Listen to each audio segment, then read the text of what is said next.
Hola, yo soy Raquel y el día de hoy es el Día del Hobbit. Este es un día para celebrar la obra de J.R.R. Tolkien o, bueno, específicamente su primer libro, El Hobbit, ya que el 22 de septiembre marca el día del cumpleaños de Bilbo y Frodo Bolsón, que son los hobbits más famosos de este autor. Y el año pasado, para celebrar este día, les hice un video hablándoles de algunos datos curiosos de El Hobbit.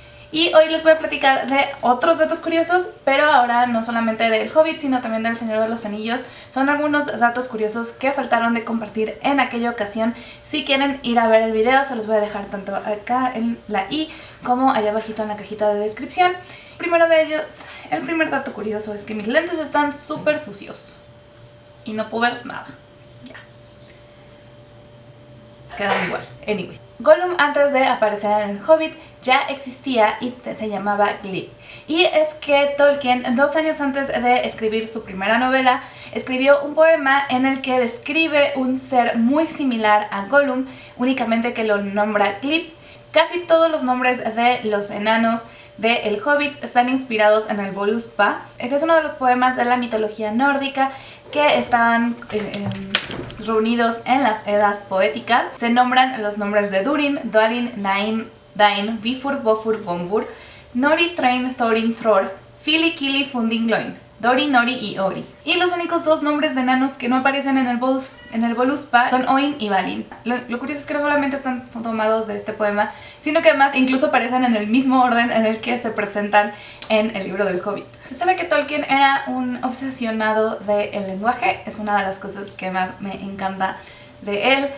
Y una de las cosas interesantes es que al momento de empezar a aceptar traducciones de su obra, creó una guía para indicar cómo específicamente debían de hacerse las traducciones de los nombres de los lugares y de los personajes que él había creado. Un ejemplo de ese es el apellido de los protagonistas, Bolsón, o en inglés Baggins, y es que él específicamente indicaba que tenía que hacer una referencia a las bolsas y así muchas de las cosas que dejó especificado cómo debían de ser traducidas.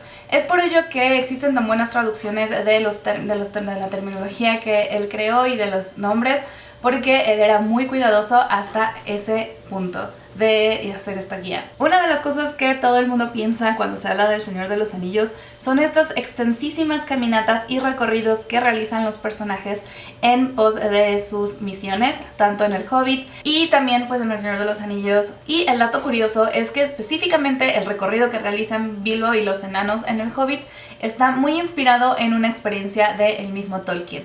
Y es que él en 1911 realizó un viaje por Suiza y este viaje pues requirió recorrer varias montañas, pasar muchos peligros y pues al momento de escribir este libro se inspiró en cosas que habían incluso ocurrido en su viaje y también en el momento de escribir los paisajes. Ungoliant y toda su descendencia de arañas gigantes fueron introducidos en la historia porque uno de los hijos de Tolkien le tenía mucho miedo a las arañas y es por eso que él decidió incluirla en la historia del Hobbit, para así asustar a su hijo. Un poquito malvado si me lo preguntan, pero pues vaya que sí funcionó porque el hijo estaba aterrado mientras que Tolkien contaba ese pasaje de El Hobbit en el que son capturados los enanos por estas arañas. Este no es precisamente un dato curioso, sino más bien una observación que yo hice ahora que estoy releyendo El Señor de los Anillos en el círculo de lectura de Fairy, que estamos justamente este año leyendo a Tolkien. Y es que pues yo hace mucho que ya no los leía y no tenía este recuerdo, porque si solamente has visto las películas o como yo, ha pasado tanto tiempo desde que leíste los libros, probablemente no recordarás el hecho de que desde el cumpleaños de Bilbo a que Frodo deja la comarca pasan 17 años. Y es que bueno, en la película lo hicieron básicamente algo inmediato, mientras que en el libro pasan bastantes años en los que pues Frodo vive en su vida tranquila en Bolsón Cerrado, en el que extraña a Bilbo y que pues después ya regresas Gandalf con las malas noticias y luego todavía después de que regresa con las malas noticias pasan otros cuantos años. Entonces sí, es algo que es muy diferente en el libro que en las películas y es cómo pasa el tiempo. Esto más que un dato curioso es más bien una coincidencia curiosa, y es que hay cierta cantidad de anillos del poder.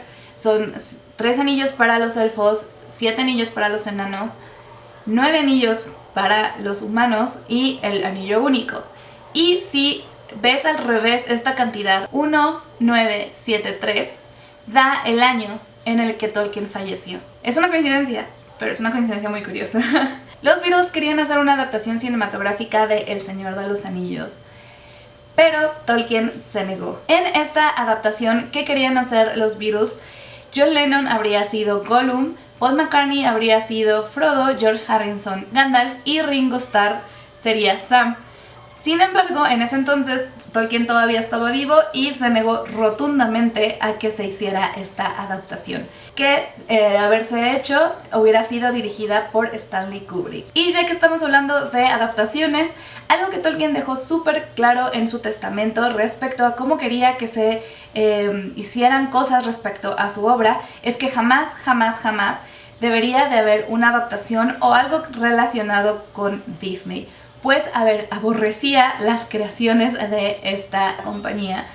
Este, más que un dato curioso, es un dato que me gusta mucho compartir, y es que Tolkien realizó la grabación de algunos de los capítulos de El Hobbit y del Señor de los Anillos, así como grabaciones de las canciones que él mismo escribió. En estas canciones más bien él las narra como a modo de poema, pero son una cosa muy bella, y además también si quieren escuchar a Tolkien cómo era que narraba esta historia, pues les voy a dejar también allá abajo el link a una playlist que se encuentra aquí en YouTube en la que pues justamente vienen esas grabaciones. Y esos son los 10 datos curiosos en este video. Déjenme en los comentarios si ya conocían estos datos o si tienen también algunos ustedes, y yo los estaré viendo en el siguiente video. Feliz día del Hobbit, coman cosas muy deliciosas, bailen y sean muy felices, y que tengan mágicas lecturas. Bye.